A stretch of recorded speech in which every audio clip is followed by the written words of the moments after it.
Howdy and good morning. Welcome to today's 5 with Fitz. I hope you've had a spectacular weekend just like we did here in the Pacific Northwest. Let's get right to it. And you know what? The sheer audacity of it all. Moody's cut America's last pristine credit rating, and the markets have sold off as I type. Can you tell I'm dripping with sarcasm and haven't had enough coffee yet? Really, I got a bridge to sell you if you believe that. Traders are simply repricing risk because the risk part, was overdue after a big 5% move last week and updraft the weeks prior to that. Something I mentioned in last night's short, which you can watch in another part of this channel. By the way, I think that any pullbacks are likely to be shallower and far less painful in the weeks ahead because there's so much buying pressure and real growth, which is why I will encourage you to view them the way I do, as an opportunity. Remember, investing in optimism beats cowering in pessimism damn near any day of the week, especially if you focus like I do on the very best companies you can buy. Innovation will do the rest, just like it always does. Now, hopefully you've got your buy list out today, just like I do. Meanwhile, here's my playbook. Number one, 2 stocks I like right now. We were a little pressed for time because of all the news breaking this morning, so Stuart Varney got right to it when he asked me which 2 stocks I particularly like right now. You can watch that video elsewhere on the channel, but it's 2 names that I think are going to do very, very well, possibly return to new all-time highs, and then some within the next 12 to 24 months. So do check that out. Number 2 today, Moody's is like a paper map in the GPS age. I don't know how much more blunt I can be. Moody's downgraded the United States long-term credit rating from AAA actually to AA1. Now, marking the first time all 3 major agencies, Moody's, S&P, and Fitch, have rated the U.S. below top tier. Now, the downgrade ostensibly reflects concerns over escalating national debt, which is projected to reach 134% of GDP by 2035, and rising interest costs with annual payments expected to exceed $1 trillion. Really? Just really think about this for a minute. The S&P downgraded in 2011. Fitch downgraded in 2023. The question that everybody ought to be asking today is one you're not hearing about. What took Moody's so long? The way I look at it, Moody's is like a paper map in the age of real-time GPS and about as effective. Bond spreads, CDSs, credit default swap pricing, and other real-time indicators often give far faster and far more accurate warnings of distress than Moody's can or does. In today's world of AI-driven financial modeling and second-by-second data, relying on a committee-based process is painfully slow after the fact and pro-cyclical, meaning they tend to improve ratings when everything is going up, and that's obvious, and lower them when everything is going down, and that's obvious. Or at least that's what Bryce, our lead risk management intern, has to say about it. And if you see the photo of Bryce in today's 5 with Fitz, you'll know why I'm smiling ear to ear. Number 3, Bostic wants one and done. This is another one that just defies imagination. Atlanta Fed head Raphael Bostic says he's leaning towards one rate cut this year. Oh, goody. Bostic also said that the Fed should be patient and let the data be our guide.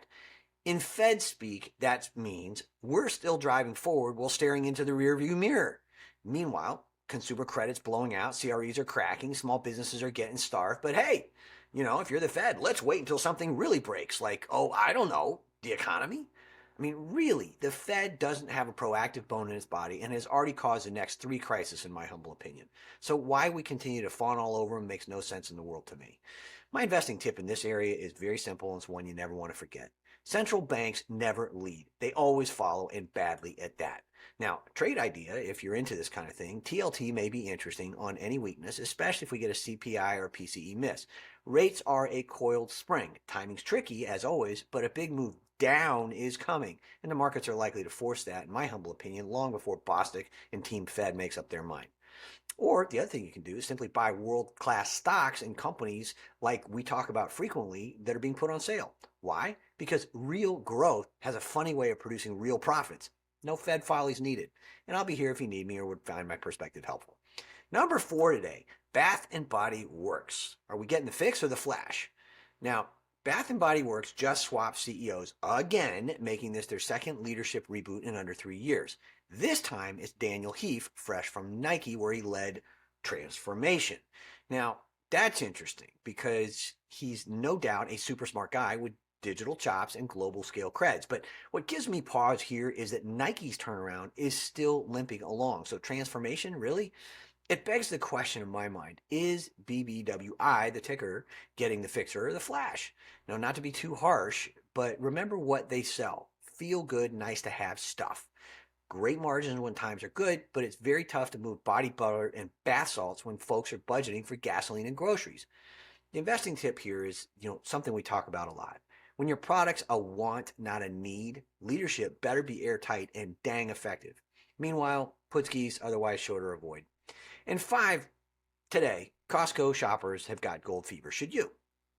This is really interesting. Gold at Costco was wild enough, but now demand is apparently so hot that management has just tightened the limits.